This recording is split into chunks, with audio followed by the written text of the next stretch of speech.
Buck, you're a former intelligence guy. I'm going to start with you here. She's maintaining that she somehow gave the administration this heads up, that she actually gave them information that was relevant to General Flynn, which should have sent them running for the hills. But at the same time, I'm thinking, if that information actually did exist, why the heck did he have clearance in the Obama administration to begin with? Well, we'd have to know what the information was that was passed along in terms of whether it was just, we don't trust this guy, we don't like him, or if there was greater specificity. That's not yet been made clear. Anybody who was affiliated with the Obama administration saying that they don't like General Flynn or they have concerns about him would be entirely unsurprising, given that he was a prominent critic of the previous administration policy when it came to dealing with the Islamic State. So without knowing what the specific information is, I can't, and no one else can honestly really comment on whether it was a bad decision or not to bring Flynn in based on just what they said. I should say that some of the information we do know, the speeches at RT, some of the work he did reportedly for Turkey, these were lapses in judgment. Why this is such a big story, though, I should note, is the Russia-Trump angle. It's really not about General Flynn so much as it is keeping Russia and Trump and the specter of these ties in the news cycle, because every administration is going to have some people who don't work out. The Obama administration did. Flynn was not a good choice for this role at this time, and he has already paid a price. Okay, but, again, I'm coming back to if she actually had some concerns about him,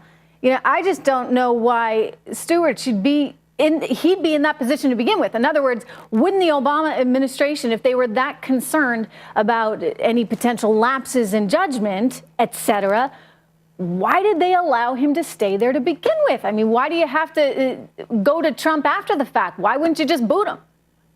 Well, I think what they were looking at is events that may have taken place after he left DIA, where, of course, the administration gave him the clearance to run the Defense Intelligence Agency. And when he started his private sector practice and into the transition, there were obviously a number of activities and a range, including the conversations between Ambassador Kislyak here in Washington, the Russian ambassador, and Flynn, that led her perhaps to believe that there were conversations that could come back to be of concern, and that she would relay those. But I think it's really post-DIA looking at those issues discreetly.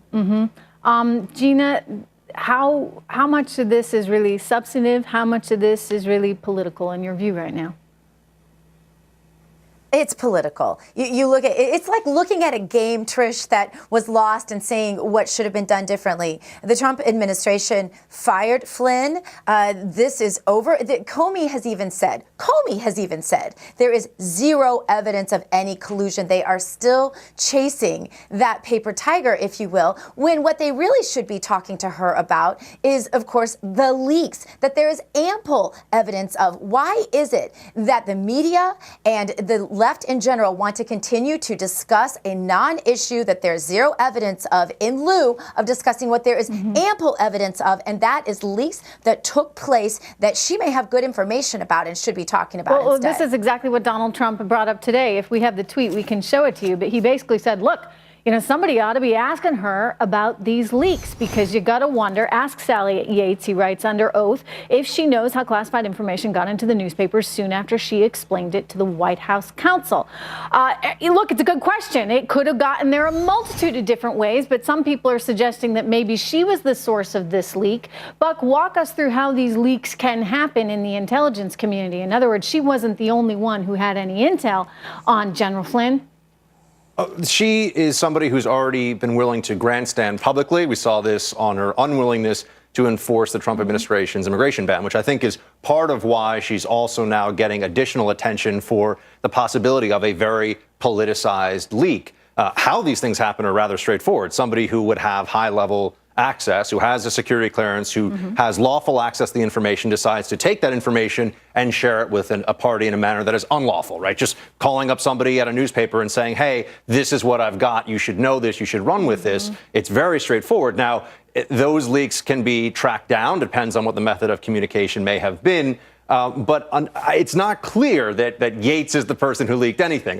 We should be fair to that. And that was sort of my point. In other words, there are other people in the room that would have the information. Donald Trump is saying, hey, ask her about these. But whether or not it was her, they should be asking, because you don't want all this classified information leaking out there into the press. But they're going to be asking her under oath, effectively, did you break federal criminal law? So at that point, my guess is whether she did or didn't, she's going to say, no, of course not. So it doesn't really matter all that much that they'll get her under oath on this issue unless they can catch her in the first place. And to be clear about this, I think that somebody at her level to leak that kind of information that ended up in the press, assuming that it is accurate, assuming it was leaked, the legal jeopardy there is tremendous. So to be the acting attorney general and to be so maybe foolish, somebody a little further on down, but perhaps it could with be. her knowledge. We don't know. Just thinking how these leaks actually work. You're from the intelligence community, I'm in the journalist community. It can often come from someone else. This is very important also. There are leaks, and then there are leaks where there's a blessing from on high for them. Go talk to the reporters about this,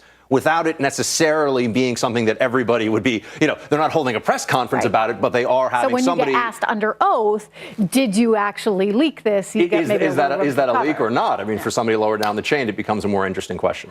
Guys, thank you so much.